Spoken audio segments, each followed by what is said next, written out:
Magandang araw! Ako si Teacher Lord. Ngayon ay pag-aralan natin kung paano binibigkas ang tunog ng letrang A gamit ang talahanayan ng mga ponemang patinig ng Filipino.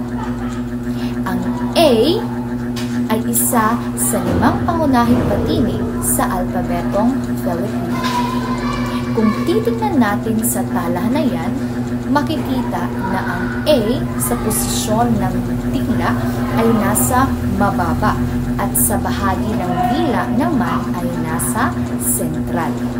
Ibig sabihin, kapag binibigkas natin ang letrang A, ibinababa natin ang ating dila at binubuka ng malapad ang ating bibig. Kagaya nito.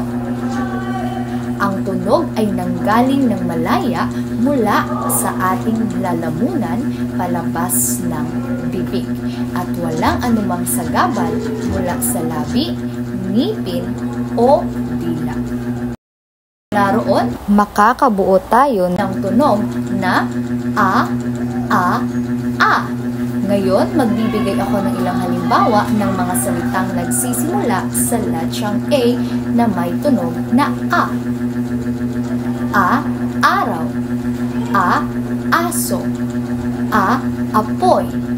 A, apa. A, apat. A, atis. A, aklat. Muli, ito ang letrang A na may tunog na A. A, A, A. At ngayon, ating balikan ang mga larawan na nagsisimula sa letrang A na may tunog na A. Araw. Aso.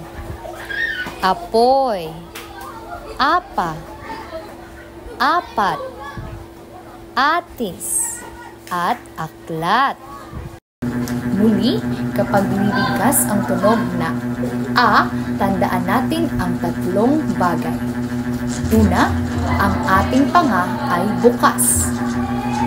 Hindi dapat dikit ang ngipin, kaya maluwag ang pagbuka ng bibig. Kagaya nito. Ikalawa, ang dila ay nasa ibaba at nakapwesto ng bahagya sa likod ng ibabang ngipin para bang nakahiga ang dila. Ikatlo, ang labi ay bukas at nakangiti ng bahagya o palapad. Kaya makakabuo tayo ng tunog na A. A, A, A. Muli, ano nga ang tunog ng letrang A? Mahusay!